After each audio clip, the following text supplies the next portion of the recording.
Beijing has now ordered its airlines not to take any further deliveries of Boeing jets. China is now taking the fight straight to the American consumer. The trade war between the United States and China has escalated into a multifaceted economic conflict, impacting global markets and industries. Initiated by President Donald Trump's aggressive tariff policies, the confrontation has seen both nations imposing substantial tariffs on each other's goods, leading to significant disruptions in trade and supply chains.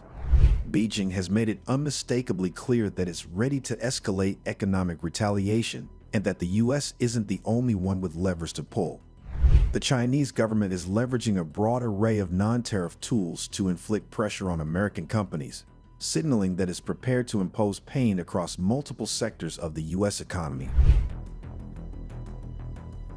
Chinese manufacturers are utilizing TikTok to connect directly with American consumers, promoting products at significantly reduced prices by eliminating traditional Western brand markups.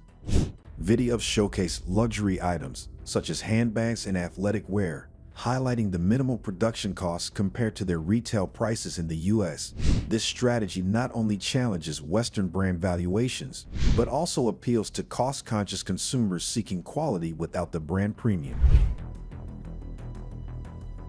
China has instructed its state-owned airlines to suspend all new deliveries of Boeing aircraft, a calculated move that lands a heavy blow on one of America's most iconic manufacturers.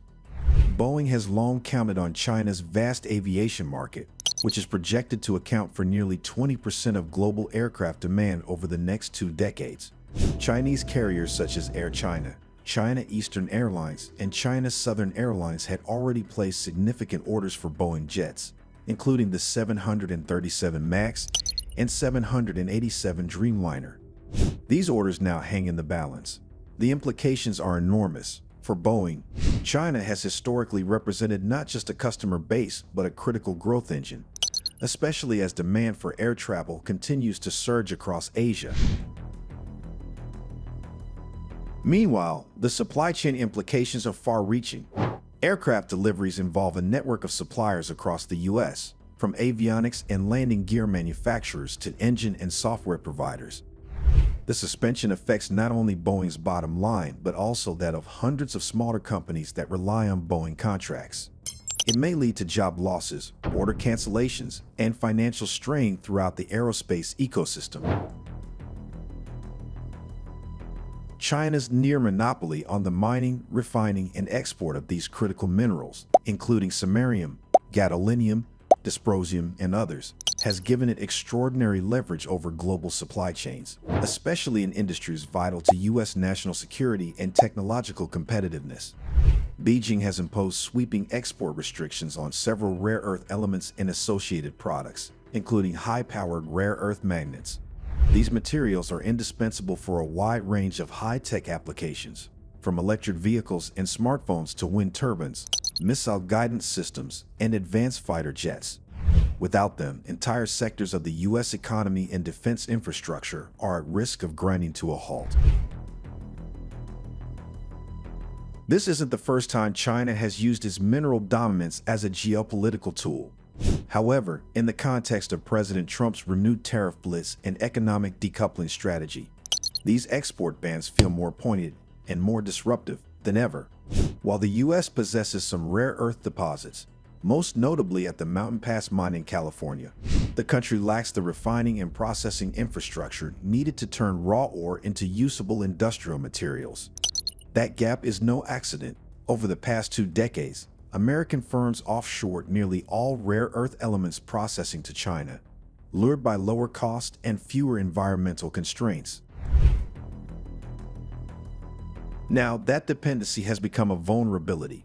Rapidly rebuilding a domestic rare earth supply chain is possible, but fraught with delays, regulatory hurdles, and high costs. Processing rare earths involves toxic chemicals, radioactive waste, and complex separation techniques, all of which trigger stringent U.S. environmental protections. These barriers make it difficult to scale up production quickly, especially in a crisis-driven timeline. Meanwhile, other potential suppliers, like Australia, Canada, and some African nations, face their own limitations in terms of volume, refining capacity, or geopolitical stability. Even with international cooperation, replacing China as a supplier would take years, if not decades. Experts widely believe that China will continue leaning on these non-tariff tactics in the lead-up to any formal negotiations with the Trump administration. These policy levers give Beijing an opportunity to apply pressure without escalating into a full-blown tariff war. From China's standpoint, American corporations operating within its borders represent one of the most effective channels for retaliation. This includes tech giants like Apple and Tesla, as well as pharmaceutical and medical device firms, all of which could face increased regulatory scrutiny, targeted sanctions, or even export restrictions. Chinese officials have consistently denounced the unilateral tariff hikes initiated by Trump, framing them as acts of economic intimidation.